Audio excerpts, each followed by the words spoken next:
Hello and hello everyone. Welcome you all in the lecture number 47 of this course on quadratic equation. मेरा नाम है आनंद कुमार और आप सभी का स्वागत है मेरे YouTube चैनल के ऊपर। ठीक है, तो इस पर्टिकुलर लेक्चर के अंदर हम कंटिन्यू करेंगे अपना नेचर ऑफ रूट्स टॉपिक के ऊपर डिस्कशन। ठीक है, ये वीडियो जो है वो क्वाड्रेटिक इक्वेशन का जो प्लेलिस्ट है उसी का पार्ट है, जिसको हम फर्दर कंटिन्यू कर रहे हैं। ठीक है, तो बिना फालतू का बकवास या डिस्कशन किए हुए हम सीधा आते हैं इस पर्टिकुलर प्रॉब्लम के ऊपर और देखते हैं इस प्रॉब्लम के अंदर कुछ सीखने को क्या है। ठीक है, question says find the values of p for which the quadratic equation, एक क्वाड्रेटिक इक्वेशन दे रखा है अपने को, हैज रियल रूट्स। तो प्रॉब्लम ये बोलता है कि अपने पास एक क्वाड्रेटिक इक्वेशन है, क्वाड्रेटिक इक्वेशंस के अंदर एक कोफिशिएंट है p, उस कोफिशिएंट के रिलेटेड आपने को क्वेश्चन पूछा है।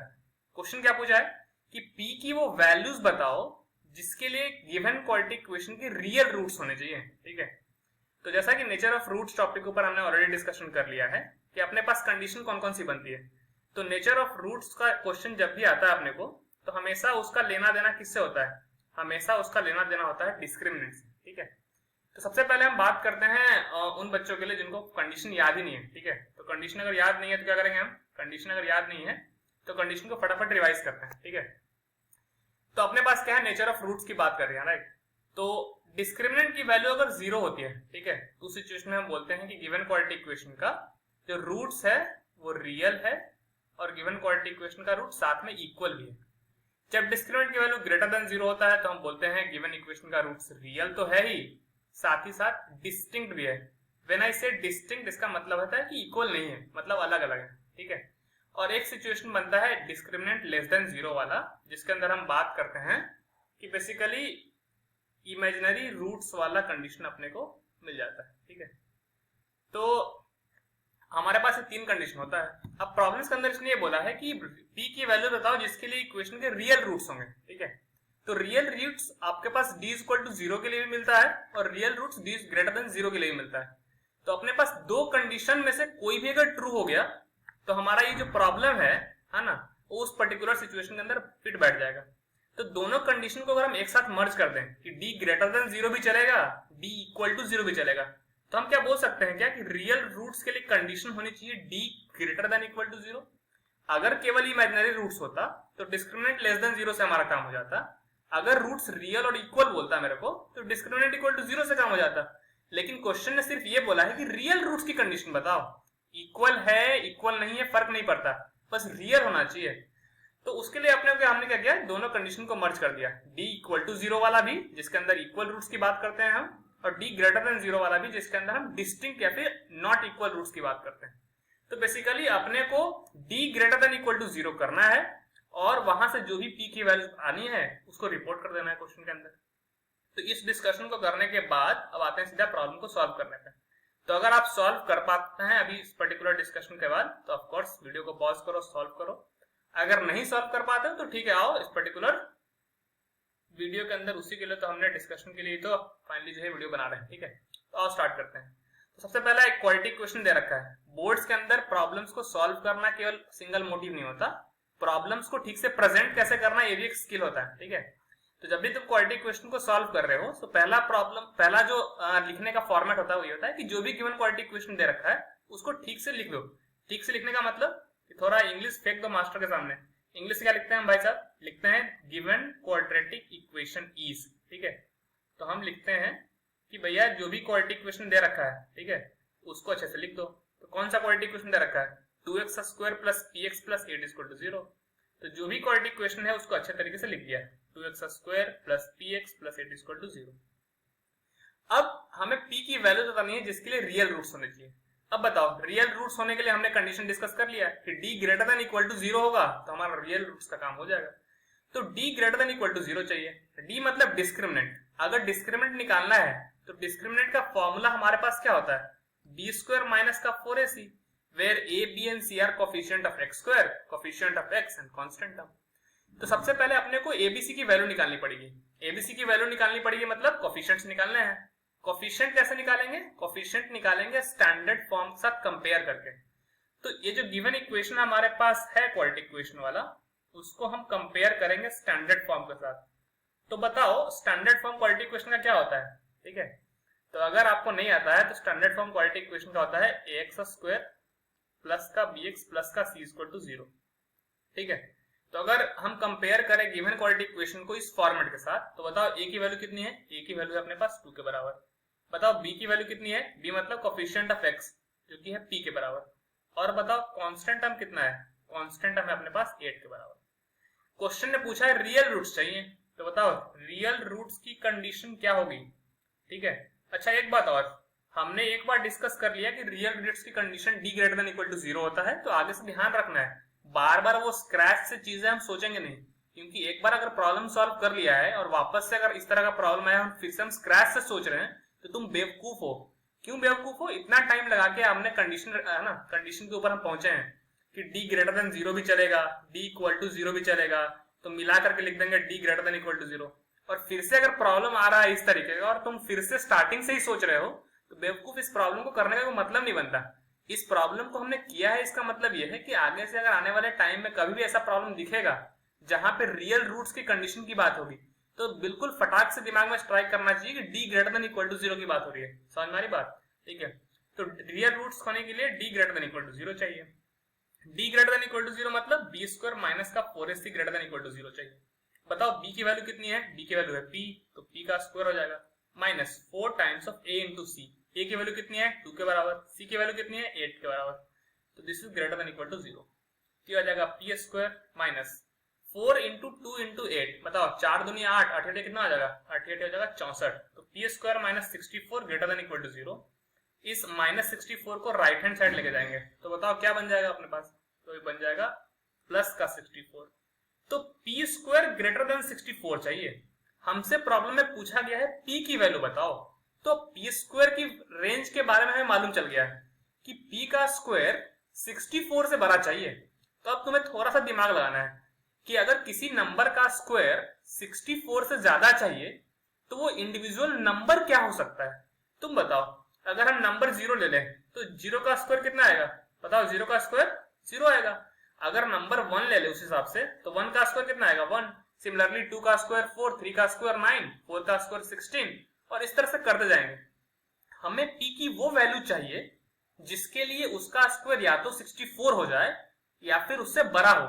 तो बताओ p की मिनिमम वैल्यू कितनी हो सकती है। क्या हम 4 ले सकते हैं क्या, नहीं ले सकते। क्यों, क्योंकि 4 का स्क्वायर 16 आएगा और 16 64 से बड़ा ना तो बराबर भी नहीं है। उसी तरह से p की बताओ वैल्यू हम 7 ले सकते हैं क्या, नहीं ले सकते। क्यों, क्योंकि 7 की जो वैल्यूज है उसके कॉरेस्पॉन्डिंग स्क्वायर बनेगा 49, 49 भी 64 से छोटा है। व्हाट अबाउट 8, अगर हम 8 का स्क्वायर देखें तो 8 स्क्वायर आएगा 64। क्या 64 ले सकते हैं क्या, ले सकते हैं। क्यों, क्योंकि यहाँ पे इक्वालिटी का भी साइन है कि p की हमें वो वैल्यू चाहिए जिसके लिए उसका स्क्वायर 64 के बराबर या फिर 64 से बड़ा हो। तो p की वैल्यू या तो 8 हो जाए या फिर 8 से बड़ा हो जाए। अच्छा, क्या केवल इतना लिख देने से हमारा काम हो जाएगा क्या। हाँ, अगर मान लो तुम एक स्टूडेंट हो, है ना, if I am asking you कि बताओ एक p की वैल्यू बताओ जिसके लिए p square greater than equal to 64 हो, तो p greater than equal to 8 लिख देने से क्या तुम्हारा सॉल्यूशन कंप्लीट हो जाएगा। Just think about it. 8 या फिर 8 से बड़ा लिख देने पे कंडीशन पूरी की पूरी फुलफिल हो जाएगी क्या। आंसर है कि नहीं, ये सॉल्यूशन कंप्लीट नहीं है। क्यों नहीं है कंप्लीट, क्योंकि तुमने निगेटिव नंबर के बारे में सोचा ही नहीं। तुमने बस इतना सोचा कि अच्छा स्क्वायर है तो 8 का स्क्वायर 64 होगा, तो 8 से बड़े वाले जितने भी नंबर होंगे उसका स्क्वायर भी 64 से बड़ा ही होगा। But you haven't thought about the negative numbers. अगर हम -2 का स्क्वायर करें तो वो इक्वल होता है 2 के स्क्वायर के, -3 का स्क्वायर इक्वल होता है 3 के स्क्वायर को। तो अगर तुम्हारा वैल्यू p का 8 या फिर 8 से बड़ा होगा तो साथ ही साथ लेस देन इक्वल टू -8 भी चलेगा। क्यों, क्योंकि निगेटिव नंबर का स्क्वायर करो या फिर सेम वैल्यू वाले पॉजिटिव नंबर का स्क्वायर करो, दोनों में कोई डिफरेंस नहीं है ना। क्योंकि जब स्क्वायर करते हैं तो सेम को सेम नंबर से मल्टीप्लाई करना है, और अगर सेम को सेम नंबर से मल्टीप्लाई कर रहे हो तो क्या फर्क पड़ता है कि तुम 2 इंटू 2 करो चाहे -2 इंटू -2 करो, क्योंकि अल्टीमेटली माइनस और माइनस साइन मल्टीप्लाई जब होगा तो that's gonna give you the same result, right. So if p square is greater than equal to 64, then in that situation there are 2 sets of values of p जिसके लिए condition satisfy होगा, and that is actually equal to p greater than equal to 8 और negative number के case में less than equal to -8। तो अगर कोई भी p की वैल्यू जो -8 या फिर 8 के बराबर या उससे छोटी हो जाए या फिर 8 या फिर 8 से बड़ी हो जाए, तो हमारा जो सोल्यूशन है उस पर्टिकुलर केस में p स्क्वायर की वैल्यू ग्रेटर देन 64 आ जाएगा। और इसी क्वेश्चन को उन्होंने पूछा था हमसे एग्जामिनर वाले ने इस प्रॉब्लम को मैंने इंटरेस्टिंग मार्क क्यों किया है, क्योंकि ये तुम्हें थॉट प्रोसेस सिखाएगा। पहला कि इक्वल रियल रूट्स की कंडीशन क्या होती है, दूसरा चीज क्या सिखाएगा कि इनइक्वालिटीज के केस में अगर समथिंग का square greater than equal to कुछ आ जाए तो उसको कैसे सोचते कैसे हैं। अगर मान लो कल होकर के p square greater than equal to 25 बन जाए तो क्या तुम सोच पाओगे क्या कि p की value greater than equal to 5 भी चलेगा, लेस देन इक्वल टू -5 भी चलेगा। अगर ये सोच पाओगे तो इस प्रॉब्लम को करने का मतलब है ना, मोटिव जो है बनता है। अदरवाइज फिर कोई सेंस नहीं है कि तुम बोल रहे हो कि हम इस क्वेश्चन को कर लिए और आगे अगर तुम्हारे पास इक्वेशन आ गया p square greater than equal to 16 और तुम बस p greater than equal to 4 लिख के आ गए, तो कोई मतलब नहीं इस प्रॉब्लम को करने का, क्योंकि तुमने इसको ठीक से सोचा नहीं। किसी नंबर का स्क्वायर अगर ग्रेटर देन इक्वल टू 16 चाहिए तो p greater than equal to 4 भी चलेगा, p less than equal to -4 भी चलेगा, क्योंकि -5 का स्क्वायर 5 का स्क्वायर सेम होगा, -6 का स्क्वायर 6 का स्क्वायर सेम होगा। समझ में आ रहा बात यहाँ तक। तो इस प्रॉब्लम को करने के बाद let's move to the another problem, और इस प्रॉब्लम को करने के बाद हम आज का जो लेक्चर है वो खत्म करेंगे। ठीक है। Question says find the value of alpha for which this equation has equal roots. Equal roots के हमने बहुत सारे पहले ही प्रॉब्लम्स कर लिए हैं लेक्चर नंबर 43, 42, 41 के अंदर, तो आई डोंट थिंक कि इक्वेशंस बनाने में आपको कोई दिक्कत होगा, बस थोड़ा बहुत कैलकुलेशन का इधर उधर हो सकता है। तो आओ जल्दी इसको सॉल्व कर लेते हैं। तो सबसे पहले जो हमारा गिवन इक्वेशन है उसको अच्छे तरीके से लिख लेते हैं। ठीक है। तो जो भी हमारा गिवन इक्वेशन है उसको लिख लो। बताओ इक्वेशन कौन सा है। स्क्रीन के ऊपर देखो, अल्फा माइनस का 12 times of x square plus 2 times of alpha minus का 12 टाइम्स ऑफ एक्स प्लस का 2 इक्वल टू 0। अच्छा, अगर तुमने इस सिंबल को आज तक नहीं देखा है तो आज से याद रखो कि अल्फा बोलते हैं इसको। ठीक है। अल्फा जो है वो आगे जाके मैथमेटिक्स जब पढ़ोगे तो काफी फ्रीक्वेंट टर्म यूज होता है। क्वाड्रेटिक इक्वेशन के अंदर अल्फा बीटा 2 रूट्स मानते हैं यूजुअली। तो ये जो अल्फा वाला सिंबल है ना, अगर आज से पहले नहीं देखा है तो उसको तुम थोड़ा नजरों के अंदर बसा लो। ठीक है। आगे से अगर दिखेगा तो मैथमेटिक्स के अंदर ध्यान रखना कि इसको अल्फा बोलते हैं। ठीक है। अच्छा, इसने पूछा है कि find the value of alpha for which this given equation has equal roots. Equal roots की कंडीशन में पहले ही आती है कि d इज इक्वल टू 0 करना है बस। तो आओ d इज इक्वल टू 0 करते हैं। तो d इज इक्वल टू 0 करने के लिए एबीसी की वैल्यू चाहिए। तो उसके लिए हम क्या करेंगे, इस गिवन इक्वेशन को कंपेयर करेंगे स्टैंडर्ड फॉर्म के साथ।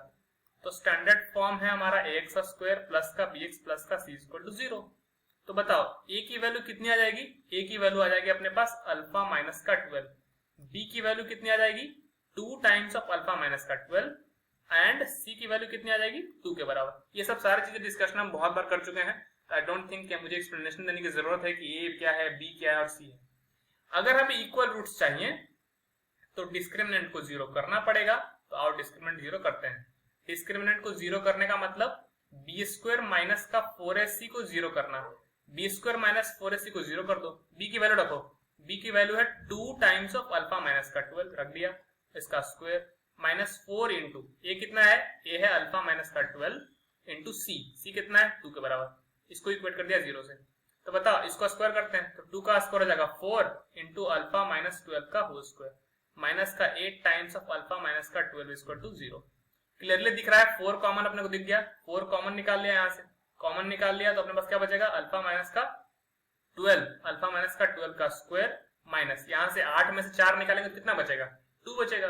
तो 2 टाइम्स ऑफ अल्फा माइनस का 12 इक्वल टू 0। ये 4 को राइट हैंड साइड में भेजेंगे तो 0/4 बनेगा। 0/4 क्या हो जाएगा 0 के बराबर। तो कोई फायदा है नहीं लिखने का इसको। ठीक है। तो अल्फा माइनस 12 का whole square minus 2 times of alpha minus का 12 इक्वल टू 0। अगर तुम गौर से देखोगे तो पहले दोनों टर्म्स के अंदर अल्फा माइनस 12 अपने को कॉमन दिख रहा है, तो कॉमन निकाल लो।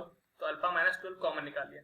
कॉमन निकालने के बाद पहले टर्म्स क्या बचा, अगर अल्फा माइनस 12 का होल स्क्वायर में से अल्फा माइनस 12 तुमने निकाल लिया तो बचा क्या, एक और अल्फा माइनस 12 बचा होगा ना, क्योंकि 2 का स्क्वायर बनता कब है, जब 2 इंटू 2 होता है। तो अल्फा माइनस 12 का स्क्वायर कब बना होगा, जब alpha minus 12 into alpha minus 12 रहा होगा। ठीक है।